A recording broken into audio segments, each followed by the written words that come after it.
અમેરિકામાં હમણાં bill pass થયું અને સિગરેટના પેકેટ ઉપર એવો કોઈ લખવું પડશે અમેરિકન કંપનીઝે કે cigarette smoking can kill you, is not injurious to health. એટલાથી હવે પતતું નથી એટલે કિલ શબ્દ વાપરવો પડશે. રશિયાની ડ્યુમામાં હમણાં બિલ પાસ થયું. ડ્યુમા ઇઝ ધી પાર્લામેન્ટ. રશિયામાં પાર્લામેન્ટને ડ્યુમા કે DUMA. ડ્યુમામાં બિલ પાસ થયું કે children under 14 they should not be out of their house after 9 PM because it is dangerous for their ethics and morals. 14 વર્ષથી નાના સંતાનોએ રાત્રે 9 વાગ્યા પછી ઘરમાંથી એકલા નહીં નીકળવાનું, કોઈ વડીલ સાથે હોય તો જ, નહીં તો એની નૈતિકતામાં પ્રશ્ન થઈ શકે ને નૈતિકતામાં વાંધો આવી શકે, એ ખોટા સંસ્કારો શીખે. ફ્રાન્સની ગવર્મેન્ટે હમણાં બિલ પાસ કર્યું કે after 6 you have the right to reject your work. સાંજે 6 વાગે ને એટલે તમે તમારું કામ રિજેક્ટ કરી શકશો. તમારા CEO કે MD નો પણ મેલ આવે અને મેલમાં ઉપર ટાઈમ હોય 6:01 તો તમે મેલનો જવાબ ન આપો તો તમને કોન્સ્ટિટ્યુશનલ અધિકાર છે. It's a constitutional right to reject work after 6. Tension ઓછું કરવા માટે, સ્ટ્રેસ ઓછો કરવા માટે, ડાયાબિટીસ, શુગરના પ્રોબ્લેમ્સ બધા ઓછા કરવા માટે, ફેમિલી લાઈફ જીવી શકે એની માટે, ફેમિલી ડિસ્પ્યુટ્સ ઓછા કરવા માટે આ પ્રેક્ટિકલ, કોન્ક્રીટ, રિયલ સ્ટેપ છે. ન્યુઝીલેન્ડની ગવર્મેન્ટ અત્યારે વિચારે છે કદાચ નેક્સ્ટ મંથ એ લોકો બિલ મૂકશે. પહેલી વાર એ પ્રયોગ છે. હવે પ્રયોગ કેટલો સફળ જાય એ લોકો હજી સમજે છે. પ્રયોગ ઉપર છે 4 day વીક ફેમિલી લાઈફ માટે. વિચારે છે બધા આ બધી વસ્તુ. આ બધું વિચારીને કંઈક અમલમાં મૂકીએ તો વિઝન ઓફ લાઈફ. બાકી ધડ દઈને 80 વર્ષ પૂરા થઈ જાય અને પછી કે પતી ગયું તો પતી જ જાય ને, તો પતવાનું જ છે. આ તો મેં તમને રિયલ કોન્ક્રીટ ગવર્મેન્ટ ડિસિઝન્સ ની વાત કરી છે. કોન્સ્ટિટ્યુશનલ રાઇટ્સ આપવાના છે સિટીઝન્સ ને. આ બધી આ વાત હકીકત છે. એટલે 8+8+8 ની વાત સાચી તો વિઝન ઓફ લાઈફ. અને છેલ્લી વાત એ કરવાની, the fourth part, as I said, you must be a staunch devotee of God as well. ભગવાનમાં પણ પૂર્ણ શ્રદ્ધા રાખવાની, ભગવાન પ્રત્યેની પણ ભક્તિ રાખવાની. Just because I am a sadhu, I am talking to you, it's not that. National international સેમિનાર્સમાં 50,000 થી પણ વધારે રિસર્ચ પેપર્સ પ્રેઝન્ટ થયા છે by man of science, by man of philosophy નહીં. ભગવતધારી કે શ્વેતાંબરધારીએ પ્રેઝન્ટ કરે એવું નથી. બાય મેન ઓફ સાયન્સ કે પ્રાર્થનાથી, મેડિટેશનથી, નામ સ્મરણથી, મંદિરે જવાથી, ભગવાનના દર્શન કરવાથી શારીરિક, માનસિક ને આંતરિક કેટલો લાભ થાય છે ને, એ બધી મોટી મોટી યુનિવર્સિટીઝમાં રિસર્ચ થયેલી છે. એટલે હવે તો આ વાતને કોઈ ડિનાય કરી શકે એમ નથી. વિઝન ઓફ લાઈફમાં છેલ્લી વાત આવે છે ભગવાન પ્રત્યેની પૂર્ણ શ્રદ્ધા અને ભક્તિ. આ વખતનું નોબેલ પ્રાઇઝ મેડિસિન માટે જેમને મળ્યું, 3 જણાને મળ્યું, જાપાનીઝ ડોક્ટર્સને. એ નોબેલ પ્રાઇઝ શેની માટે મળ્યું એ લોકોને?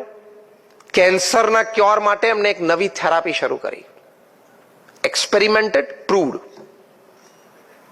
અત્યાર સુધી આપણે રેડિયોથેરાપી કે chemotherapy, whatever, this is autotherapy. એમાં તમારે ઉપવાસ ચાલુ કરવાના. એ લોકોએ સાયન્ટિફિકલી પ્રૂવ કર્યું કે hungry body eats up damage and cancer cells. કે ભૂખ્યું શરીર હોય ને એ પહેલા શું ખાઈ જાય? તમારી ડેમેજ સેલ્સ હોય, કોષો, અને કેન્સરસ સેલ હોય એ બધી એ ખાઈ જાય છે અને પેટના એસિડમાં એ બધું પચી જાય છે. અને પછી એ ઉપવાસથી એમણે પ્રૂવ કર્યું કે જે આપણે WBC હોય, વ્હાઇટ બ્લડ કોર્પસલ્સ હોય, જે આપણી બોડીની આર્મી કહેવાય, જે રોગ સામે લડે, આપણી ઇમ્યુન સિસ્ટમ, રોગ પ્રતિકારક શક્તિ, દેટ ઇઝ WBC. તો એ વ્હાઇટ બ્લડ કોર્પસલ્સની T સેલ્સ હોય છે જે એનું મુખ્ય સૈન્ય છે. એમણે કહ્યું કે આ ઉપવાસ તમે જો નિયમિત કરો, 15 દિવસે એક વખત નિર્જલ ઉપવાસ કરો, પાણીનું ટીપું પણ નહીં પીવાનું આખો દિવસ, તો આ T સેલ્સનો પાવર એટલો બધો વધે છે કે એક T સેલ 1,000 કેન્સર સેલને મારી નાખે એટલી તાકાત એમાં આવે છે અને મારે છે.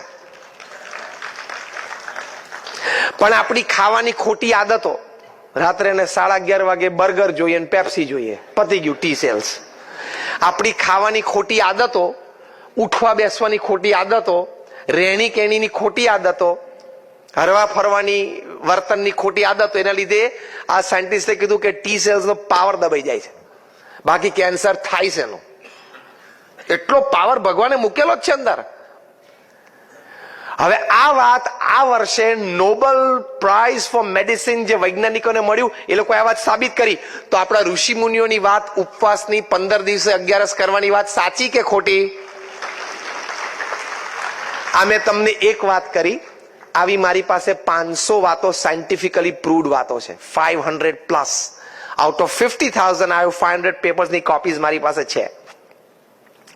હમણાં university of Pennsylvania, university of Philadelphia, એટલે બે ડોક્ટર્સ, ડોક્ટર H.G. કોઈંગ અને ડોક્ટર એન્ડ્રુ ન્યુબર્ગ, હું આ બધું નામ સાથે બોલું છું, તમે ગૂગલ ઉપર જોઈ શકો છો. એ લોકોએ પ્રયોગ કર્યો કે ભગવાનના નામ સ્મરણથી લાભ શું થાય. લોકો કે મને આ લાભ થયો એમ નહીં, let us go scientific, absolute scientific. એ લોકોએ આખા અમેરિકામાંથી 4,000 વ્યક્તિઓને ભેગા કર્યા. એ 4,000 વ્યક્તિઓના 4 ગ્રુપ પાડ્યા 1,000-1,000ના. એમાં પહેલું એજ ગ્રુપ હતું 4 થી 12 બાળકો, બીજું એજ ગ્રુપ હતું 12 વર્ષથી 22 વર્ષના એટલે તરુણો, યુવાનો, ત્રીજું એજ ગ્રુપ હતું 22 થી 60 એટલે બધા વર્કિંગ ક્લાસ, જે આપણે બધા અહીંયા બેઠા છીએ, અને ચોથું age group was 60 to 80 retired and old age people. એ 4 ને એ લોકોએ ભેગા કર્યા across caste, creed, colour, religion, nationality, એટલે એક વેરાઇડ સેમ્પલ હતું આખું. સ્પેશિયલ સાયકોન્યુરો સોફ્ટવેર્સથી એ લોકોના માઇન્ડ મેપિંગ થયા અને MRIs તૈયાર થયા. એટલે એબ્સોલ્યુટ સાયન્ટિફિક એક્સપેરિમેન્ટ કે એમના અમુક પ્રમાણે એ લોકો વિચાર કરે ત્યારે એમના હાર્મોન્સના સિક્રીશન શું હોય, એમના મનના ભાવો પ્રમાણે એના સિક્રીશન શું હોય છે, એનાથી એના શરીરને મનસ ઉપર અસર શું થાય છે. એટલે હાર્મોન સિક્રીશન વિચારો અને ભાવો પ્રમાણે આ સાયકોન્યુરો સોફ્ટવેર્સમાં ચેક થયા. પછી એ લોકોને કહ્યું તમે જે પણ ભગવાનમાં માનતા હોય, ભગવાનની મૂર્તિને ધારીને તમે નામ સ્મરણ કરો. ભારતીય પદ્ધતિ પ્રમાણે પલાઠી વાળીને જમીન ઉપર બેસાડ્યા, કારણ કે ભગવાનના નામ સ્મરણ માટે આદર્શ પદ્ધતિ છે. એ આદર્શ પદ્ધતિ છે. આપણે પશ્ચિમ જેવું નથી, ઉભો ઉભો ખાય ને ઉભો ઉભો નાય, આવે ત્યારે હાય જાય ત્યારે બાય. ઉભો ઉભો ખાય ને ઉભો ઉભો જ નાય. આપણે અમુક ઋષિ મુનિઓ આપણને બહુ સારા સંસ્કારો શીખવાડ્યા છે. એટલે આ એક્સપેરિમેન્ટ થયો, 5-7 વખત રિપીટ કર્યો, પછી કીધું go back to your homes, તમે 8 અઠવાડિયા સુધી રોજ આ 12 મિનિટનો પ્રયોગ કરજો. 8 અઠવાડિયા સુધી બધા ફેથફુલી કર્યો, કારણ કે they are part of the experiment. 8 અઠવાડિયાના પ્રયોગ પછી બધાને પાછા બોલાવ્યા, પાછા 2-3 વખત પ્રયોગ કર્યો. સાયકોન્યુરો સોફ્ટવેર વર્ઝન 2.0 થી એ લોકોના ફરી વખત માઇન્ડ મેપિંગ થયા, ફરી વખત MRIs થયા. એમાં જે કન્ક્લુઝન રિપોર્ટ આવ્યા, you can read it on there websites. પહેલો રિપોર્ટ આવ્યો કે જે 4 થી 12 વર્ષના બાળકો હતા, એ લોકોએ નિત્ય 12 મિનિટ ભગવાનનું નામ સ્મરણ કર્યું ઇન અ મેડિટેશન પોસ્ચર. એ લોકોને 15 થી 23% એ લોકોના મેમરી પાવરમાં વધારો થયો. આ લાભ છે કે નહીં? જે 12 થી 22 વર્ષના તરુણો, યુવાનો હતા, એ લોકોને around 15% increase in their will power and confidence. જે 22 થી 60 વર્ષના હતા, એટલે વર્કિંગ ક્લાસ હતો, એ લોકોને around 15% increase in their buffer capacity, એટલે કે જીવનના ઝાટકા અને દુઃખ સહન કરવાની શક્તિમાં 15 થી 25% વધારો. કેમ કે જીવનમાં જેટલા આવવાના હોય ને એ બધા આ ઉંમરમાં જ આવી જાય, 22 થી 60માં જે ઝાટકા આવવાના હોય.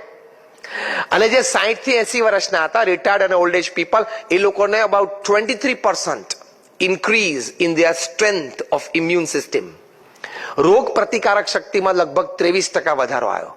80 વર્ષની ઉંમરે તમારી રોગ પ્રતિકારક શક્તિમાં 23% વધારો આવે, એ તમારી માટે મોટામાં મોટી વેલ્થ છે ને એ સમયે.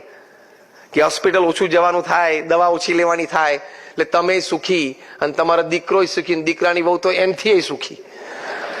તમારું, કારણ કે ટિફિન એને મોકલવાનું, દવાનું ધ્યાન એને રાખવાનું, એટલે એ તો વધારે સુખી. કે તમે ગરડા ગટપણે નામ સ્મરણ કરો ને, એમાં ઘરમાં ઘણા બધા સુખી છે, ફિઝિકલી, મેન્ટલી, ઇમોશનલી, બધી રીતે. તો this experiment proved કે by chanting the holy name, your memory power increases, your will power and confidence increases, your buffer capacity increases, your strength of immune system increases. આ 5 લાભ થતા હોય ને તોય આપણી માટે પૃથ્વી ઉપર સ્વર્ગ જ છે.